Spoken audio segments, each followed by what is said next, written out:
نحمده ونصلي على رسوله الكريم اما بعد فاعوذ بالله من الشيطان الرجيم بسم الله الرحمن الرحيم رب اشرح لي صدري ويسر لي امري واحلل عقدة من لساني يفقهوا قولي واجعل لي وزيرا من اهلي اللهم فقهنا في الدين رب زدني علما رب يسر ولا تعسر وتمم بالخير۔ آج ہم دورہ ترجمہ قرآن کے دوران 5ویں پارے پہ پہنچے ہیں۔ الحمدللہ 5ویں پارے کا آغاز کریں گے۔ سورہ النساء چل رہی ہے، سورہ النساء کی آیت نمبر 24 سے اس کا آغاز ہو رہا ہے۔ اعوذ باللہ من الشیطان الرجیم والمحصنات من النساء الا ما ملکت ایمانکم کتاب اللہ علیکم واحل لکم ما وراء ذلکم ان تبتغوا باموالکم محسنین غیر مسافحین فما استمتعتم به منهن فآتوهن أجورهن فريضة ولا جناح عليكم فيما تراضيتم به من بعد الفريضة إن الله كان عليما حكيما۔ والمحصنات، محصنات سے بات کی آغاز کی جا رہی ہے۔ محصنات کیا ہے پہلے یہ سمجھ لیجئے۔ یہاں پہ اس سے مراد شادی شدہ عورتیں جو کہ قلعہ بند ہوتی ہیں، نکاح کے قلعہ میں بند ہو جاتی ہیں۔ یاد رکھیے حسن جو ہے قلعے کو کہا جاتا ہے، ہا صاد نون، حسن کہا جاتا ہے قلعے کو، یعنی نکاح کا قلعہ یا خاندان کا قلعہ، دونوں معنی یہاں پہ مراد ہو سکتے ہیں۔ مستقل محرمات کا ذکر ابھی ہم نے پڑھا، اب ایسی محرمات کا ذکر آ رہا ہے جو عارضی طور پر محرمات ہیں لیکن باوجود غیر محرم ہو سکتی ہیں۔ مثلا شادی شدہ عورت کسی اور کے نکاح میں ہے، لیکن اگر وہ نکاح ٹوٹ جائے، فسخ ہو جائے تو وہ آپ کے نکاح میں آ سکتی ہے، لیکن یہاں پر پردہ کے احکام بھی لاگو ہوں گے، اس لیے یہاں پہ یہ بات کی جا رہی ہے۔ اللہ فرما رہا ہے کہ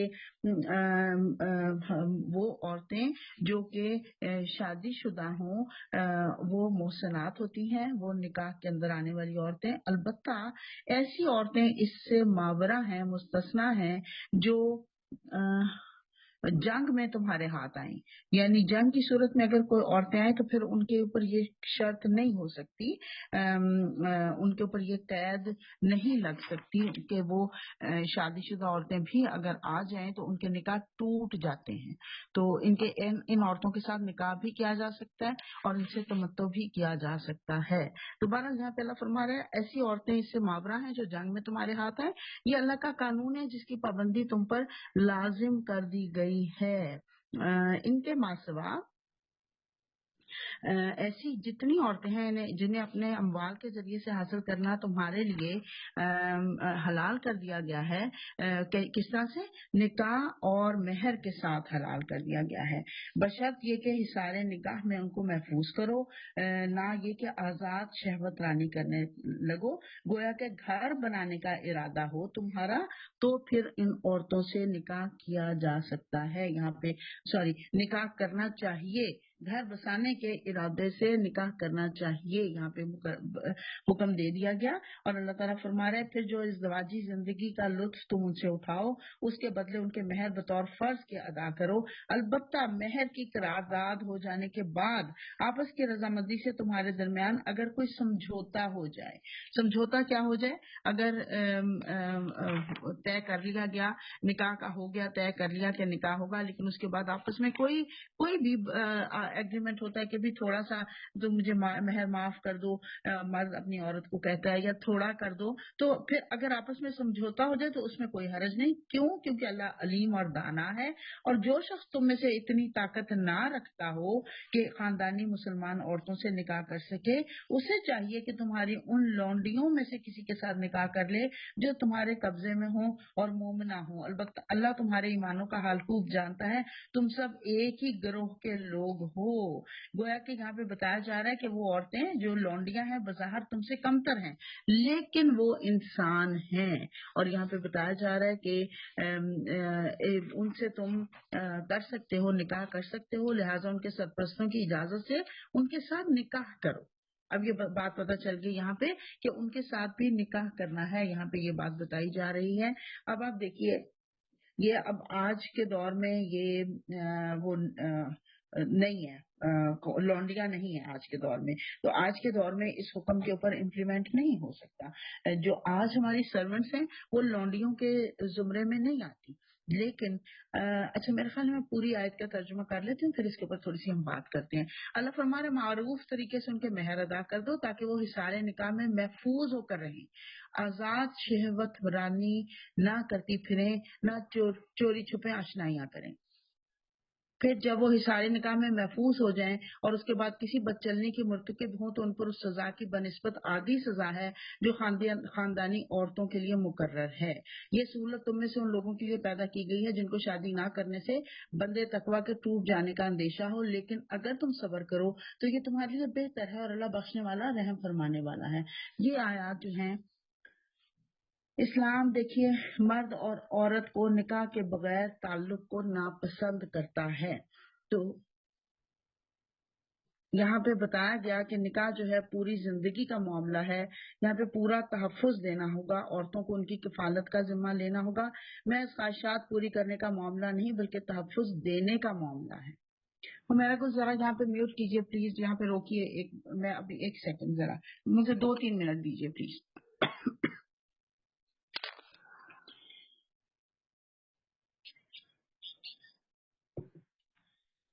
تو اللہ تعالیٰ یہاں پہ بتا رہا ہے بیسیکلی کہ نکاح جو ہے وہ خاندان کا بنیادی تعلق ہے۔ خاندان جو ہے مرد اور عورت کے بغیر، نکاح کے تعلق کے بغیر، مرد اور عورت کے درمیان نکاح کے تعلق کے بغیر جو تعلق ہے اس کو سخت ناپسند کرتا ہے، اور اللہ تعالیٰ نے بتایا کہ چھپی دوستیاں خواہ لونڈی سے ہی ہوں انتہائی ناپسندیدہ ہیں۔ اب یاد رکھیے دنیا میں عورتوں کے ساتھ تعلق کے بارے میں ہمارے ہاں 2 تصورات پائے جاتے ہیں۔ نمبر 1 کہا جاتا ہے کہ عورت اور مرد کا تعلق جو ہے وہ دراصل شیطان کی طرف سے ہے، استغفر اللہ۔ عیسائیوں کے ہاں وہ تصور پایا جاتا ہے۔ اور دوسرا یہ کہ جس سے چاہے تعلق قائم کر لیں۔ تو اسلام نے درمیانہ رویہ رکھا، خاندان کی بنیاد رکھی، اس تعلق کو عبادت قرار دیا، لیکن 2 شرائط کے ساتھ جو میں نے ابھی بات کی، نکاح کا اور مہر کا، دونوں ضروری ہیں۔ اگر ایسا نہ ہو تو معاشرے میں خرابیاں پیدا ہوتی ہیں۔ تو یہاں پہ یہ سمجھ لگی کہ جو میں ابھی لونڈیوں کی بات کر رہی تھی، جو میں نے کہا تھا ختم ہوگی آج تو پھر میں بات کروں گی، لونڈیاں آج ادارہ لونڈیوں کا، غلاموں کا نہیں، اس لیے ہمیں اس کے اوپر بحث کرنے کی ضرورت ہی نہیں۔ سمپل بات بتا دیتی ہوں کہ جب جنگ کے موقع پہ عورتیں ہاتھ لگتی تھیں، ان کو یہ نہیں ہے جس کا جو ہاتھ لگے وہ اس کی لونڈی بن جاتی تھی، بلکہ حکومت وقت مقرر کرتی تھی کہ کون سی لونڈی کس کے لیے ہے۔ تو یہاں پہ اللہ تعالیٰ کہہ رہا ہے کہ تمہیں اجازت دی گئی کہ اگر تم آزاد عورتوں سے نکاح نہیں کر سکتے تو تم لونڈیوں سے نکاح کر لو، کیونکہ وہ ہیں تو انسان ہی، تو اس لیے ان سے نکاح بھی کیا جا سکتا تھا اور تمتع بھی کیا جا سکتا تھا، یعنی بغیر نکاح کے فائدہ اٹھایا جا سکتا تھا۔ لیکن ساتھ ہی اللہ تعالیٰ نے کہہ دیا اس لیے کہ آزاد شہوت رانی نہ کرتی پھریں، چوری چھپے آشنائیاں نہ کرتی پھریں، بلکہ نکاح کے حصار میں محفوظ رکھنے کے لیے۔ تو یہ عورتوں کے حقوق کی حفاظت کی گئی، بہت امپورٹنٹ بات۔ اللہ تعالیٰ نے کہا کہ اگلی آیت پہ چلتے ہیں، اللہ تعالیٰ فرما رہا ہے یرید اللہ تعالیٰ چاہتا ہے کہ لیبین لکم، کہ واضح کر دے تمہارے لیے اور ہدایت دے تمہیں ان لوگوں کے طریقوں پر جو تم سے پہلے تھے، اور اللہ تمہارے اوپر مہربان ہو جائے کیونکہ وہ جانتا ہے اور حکمت والا ہے۔ اور اللہ تعالیٰ چاہتا ہے یہ کہ وہ مہربان ہو جائے تم پر، اور چاہتے ہیں وہ لوگ یہ تبعون شہوات جو اپنی خواہشات نفس کی پیروی کر رہے ہیں، وہ چاہتے ہیں کہ تم راہ راست سے ہٹ کر بہت دور نکل جاؤ۔ اللہ تم پر سے پابندیوں کو ہلکا کرنا چاہتا ہے۔ بہت اہم بات بتائی جا رہی ہے، یرید اللہ، اللہ چاہتا ہے ان یہ کہ یخفف عنکم، تمہارے اوپر سے ہلکا کر دے۔ خفیف اردو میں بھی ہم بولتے ہیں نا، وہی ہے، ہلکا کر دے تم پر سے، بوجھ اتار دے تم پر سے۔ وخلق الانسان ضعیفا، حقیقت یہ ہے کہ انسان تو بڑا ہی کمزور پیدا کیا گیا ہے۔ ایک آپ یاد رکھیے، ایک طرف اللہ کا قانون ہوتا ہے، ایک طرف انسانی خواہشات کا قانون ہوتا ہے۔ بعض اوقات انسان کو اپنی خواہشات پر عمل کرنا بڑا آسان لگ رہا ہوتا ہے، اور اللہ کے قانون پر عمل کرنا بہت مشکل لگ رہا ہوتا ہے۔ لیکن یاد رکھیے اللہ کے قوانین ہی بندوں پر رحمت کے طور پر نازل کیے گئے ہیں، اور کیونکہ یہ بندوں کی بھلائی کے لیے نازل کیے گئے ہیں، اور اللہ تعالیٰ نے کہہ دیا کہ انسان کو تو پیدا ہی کمزور کیا گیا ہے. وہ کمزور ہونے کی وجہ سے ہلکی چیزوں کو لینا پسند کرتا ہے. اللہ کہہ رہا ہے میں نے تم پر سے پابندیوں کو ہلکا کیا، میں نے تمہارے لیے دین کو آسان کیا، میں نے تمہارے اوپر جو بوجھ لدے ہوئے تھے ان کو اتارا ہے. دین کا مقصد تمہارے اوپر پابندیاں لگانا نہیں بلکہ تمہیں ہلکا کرنا ہے. دیکھیے خصوصاً بنی اسرائیل کے جو رواج تھے، قوانین تھے، عربوں کے بھی جو رواج تھے، قوانین تھے. کل بھی ہم نے تھوڑی سی بات کی تھی، سوتیلی ماں سے نکاح کو یہ جائز سمجھتے تھے، وراثت کا حق عورت کو نہیں دیا جاتا تھا، اور منہ بولے بیٹے کی متعلقہ سے نکاح حرام تھا. اسی طرح سے یہ اسلام نے آ کر ان سب طریقوں کو ان کو دوبارہ سے جانچ پڑتال کر کے ان کو نئے سرے سے نافذ کیا. نئی باتیں، پرانے جو بوجھ تھے ان کو اتار دیا، سب کے سب کو اتار دیا. تو یہ جو اسلام کی اصلاحات جب سامنے آئی نا، تو مدینہ کے یہود اور جو جاہل لوگ تھے وہ اسلام کے خلاف پروپیگنڈا کرنے لگے، کیونکہ یہ قوانین انہوں نے خود ساخت اپنی مرضی سے بنائے ہوئے تھے نا، انسانی خواہشات کے قوانین تھے، لیکن یہ دراصل انسانوں کو جکڑ رہے تھے. تو اللہ تعالیٰ نے ان پابندیوں کو ختم کیا، اور اللہ کہہ رہا ہے میں چاہتا ہی یہ تمہاری پابندیوں کو ختم کروں. یا ایھا الذین آمنو، اے لوگو جو ایمان لائے ہو، آپس میں ایک دوسرے کے مال باطل طریقوں سے نہ کھاؤ. لین دین ہونا چاہیے آپس کی رضامندی سے. بتایا جا رہا ہے باطل طریقے سے ایک دوسرے کے مال نہ کھاؤ. باطل طریقے کون سے ہوتے ہیں؟ تجارت کے بجائے لوٹ مار سے مال جمع کرنا، چوری ڈاکہ زنی کرنا، بیوی سے مہر معاف کرا دینا، سود کا معاملہ کرنا، رشوت لینا، ذخیرہ اندوزی کرنا، ناجائز مہر کو روک لینا، یہ سب باطل طریقے ہیں. اور ان کے باطل طریقوں کی اتنی سخت ممانعت کی گئی. حضور صلی اللہ علیہ وسلم نے فرمایا اگر کوئی شخص کسی کا حق مارے تو اللہ ان پر سخت غضبناک ہوگا. صحابہ نے پوچھا یا رسول اللہ صلی اللہ علیہ وسلم اگرچہ وہ بہت تھوڑا حق ہو؟ آپ صلی اللہ علیہ وسلم نے فرمایا خواہ ایک پیلو کی شاخ ہو. یہ مسلم کی حدیث ہے. اور آپ نے فرمایا اگر کوئی عیبدار چیز بیچ ڈالے تو اللہ اور فرشتے اس پر لعنت کرتے ہیں. استغفر اللہ. آج ہمارے دکاندار سارے کے سارے میرا خیال ہے اس لعنت زدگی میں ہوں گے. اوپر بڑی اچھی اچھی سی اسٹرابیریز رکھی ہوئی ہوں گی، آپ جب لے کے گھر آتے ہیں آپ حیران ہوتے ہیں وہاں تو میں کچھ اور دیکھ رہی تھی، یہ ملا مجھے کچھ اور ہی ہے. وہ نیچے سے ڈالتے ہیں اور وہ ساری چھوٹی چھوٹی گلی ہوئی. ہر فروٹ کے بارے میں آج کل کیونکہ اسٹرابیریز اس وقت چل رہی ہیں اس لیے میں نے ان کا نام لے لیا. ہر فروٹ کے بارے میں آپ کوئی چیز لینے چلے جائیں، سبزی کے بارے میں بالکل ایسے ہی ہوتی ہے. تو یہ باطل طریقے سے مال کھانا اللہ بھی لعنت کرتا ہے، فرشتے بھی لعنت کرتے ہیں. استغفر اللہ العظیم. میں تو کہتی ہوں بازاروں میں یہ لکھ کے آیت بڑی بڑی لگا دینا، کتے کی خرید و فروخت نہیں ہو سکتی، یہ باطل طریقے سے کھانا ہے. کتے کی قیمت نہیں لی جا سکتی. حضور صلی اللہ علیہ وسلم نے ایک حدیث میں واضح طور پہ منع کیا. ہمارے یہاں کتے کتنی قیمت کے بک رہے ہیں، لاکھوں روپے کے کتے. منع کیا گیا، کتے کی خرید و فروخت نہیں ہو سکتی. اللہ تعالیٰ قیامت کے دن اللہ تعالیٰ انسان سے باز پرس کریں گے، انسان کے قدم اپنی جگہ سے ہل نہیں سکیں گے جب تک چند سوالوں کے جواب نہ دے دے. اور ان میں سے ایک یہ ہے کہ مال آیا کہاں سے اور خرچ کہاں پہ کیا. گویا کہ باطل طریقے سے خرچ کیا ہوگا یا کمایا ہوگا تو باز پرس ہو جائے گی. اور کہا کہ لین دین ہونا چاہیے آپس کی رضامندی سے اور اپنے آپ کو قتل نہ. اچھا پھر اس میں ایک اور پوائنٹ میرے ذہن میں آیا. کچھ لوگ کہتے ہیں کہ جی ہم وہ جو سود لینا دینا آپس میں رضامندی سے ہے ہماری، اس لیے ہم تو جوا رضامندی سے حلال کام کو کیا جا سکتا ہے، رضامندی سے حرام کام نہیں ہو سکتا. اور ساتھ ہی اللہ نے آگے فرما دیا وَلَا تَقْتُلُوا أَنفُسَكُمْ، اپنی جانوں کو قتل نہ کرو.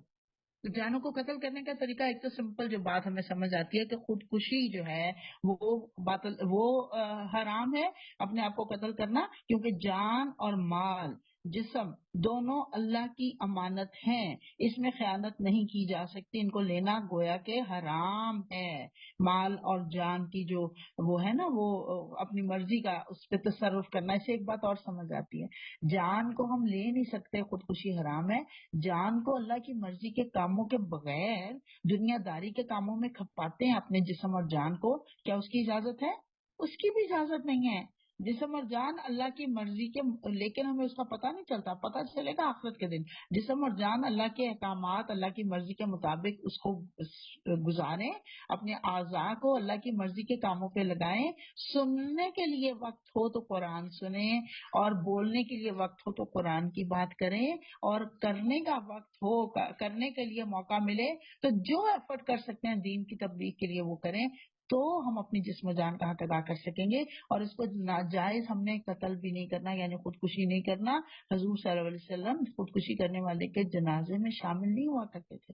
کل میں نے جیسے بتایا آپ کی شمولیت کا مطلب ہے کہ اس کی مغفرت ہوگی، تو آپ نہیں شامل ہوا کرتے تھے۔ پھر جب مال کی تقسیم ہوتی ہے نا، جب غیر منصفانہ طریقوں سے مال کی تقسیم ہوتی ہے تو قتل و غارت کا بازار گرم ہو جاتا ہے نا، تو وہ بھی پھر اپنے آپ کو قتل نہ کرو کے زمرے میں شامل ہوتا ہے۔ اور اس کے علاوہ اللہ کی یہ جو نزدیک یہ حرام ہے کہ اپنا جو خودکشی کرنے والی موت کی میں نے بات کی تھی، اور اس کے بارے میں کہا حضور صلی اللہ علیہ وسلم نے کہ وہ ہمیشہ جہنم میں رہے گا۔ استغفر اللہ العظیم۔ ایک شخص کو زخم تھا، اس نے خودکشی کر لی، یہ بخاری کی حدیث آتی ہے، حدیث قدسی۔ اللہ تعالیٰ فرماتا ہے اس نے مجھ سے بڑھ کر اپنی جان کا ذمہ لیا تھا، میں ضرور اسے جہنم میں جھونکوں گا۔ استغفر اللہ العظیم۔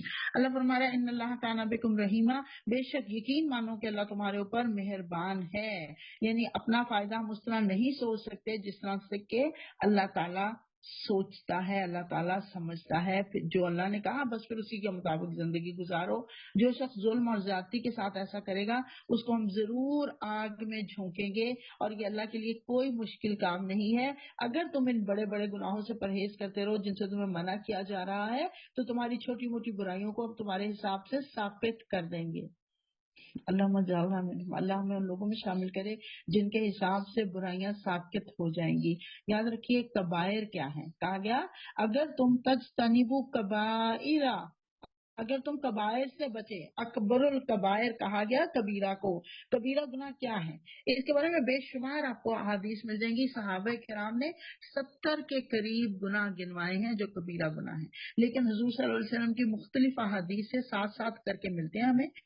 آپ نے ایک جگہ پہ شاید 9 بھی ملتے ہیں۔ بخاری میں آپ نے فرمایا کہ کبیرہ گناہ کیا ہے، شرک، قتل ناحق، یتیم کا مال کھانا، سود کھانا، میدان جنگ سے بھاگ جانا، پاک دامن عورت پر تہمت لگانا، بیت اللہ کی حرمتی کرنا، ماں باپ کی نافرمانی کرنا۔ یہ میں نے 8 آپ کو بتائے۔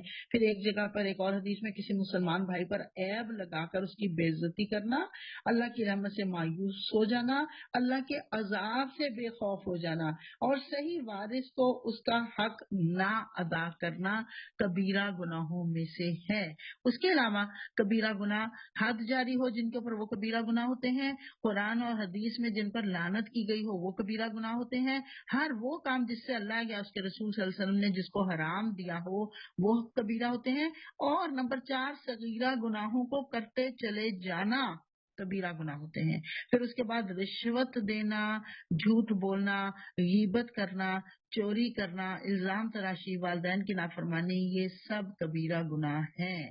اور حضور صلی اللہ علیہ وسلم نے فرمایا یہ کبیرہ گناہ ہے کہ تم اپنے ماں باپ کو گالی دو۔ صحابہ نے کہا یا رسول اللہ صلی اللہ علیہ وسلم اپنے ماں باپ کو کون گالی دے سکتا ہے؟ آپ نے فرمایا کسی اور کے ماں باپ کو گالی دینا اور اس کے جواب میں وہ تمہارے ماں باپ کو گالیاں دے گا تو یہ اپنے ماں باپ کو گالی دینے کے برابر ہے، اور یہ کبیرہ گناہ ہے۔ سب سے بڑا کبیرہ گناہ یہ ہے، حضور صلی اللہ علیہ وسلم کی ایک حدیث ہے کہ مسلمان اپنے بھائی پر ایسی تہمت لگائے کہ اس کی آبرو ریزی ہو جائے۔ استغفر اللہ۔ پھر اس کے علاوہ اللہ کے عذاب سے بے خوف ہو جانا، یہ میں نے بتا دیا ایک اور حدیث میں۔ اور ایک پتہ چلتا ہے بغیر حجت کے 2 نمازوں کو ملا کر پڑھنا، یہ بھی کبیرہ گناہ ہے۔ آپ صلی اللہ علیہ وسلم نے فرمایا کہ خائب اور خاسر ہو گئے صحابہ۔ حضرت ابو ذر غفاری رضی اللہ تعالیٰ عنہ نے پوچھا یا رسول اللہ کون؟ آپ نے فرمایا جو پاجامہ لٹکا کر پھرے، بوڑھا ہو کر بھی زنا کرے، بادشاہ ہوتے ہوئے بھی جھوٹ بولے۔ بادشاہ یعنی کوئی افسر ہوتے ہوئے بھی جھوٹ بولے۔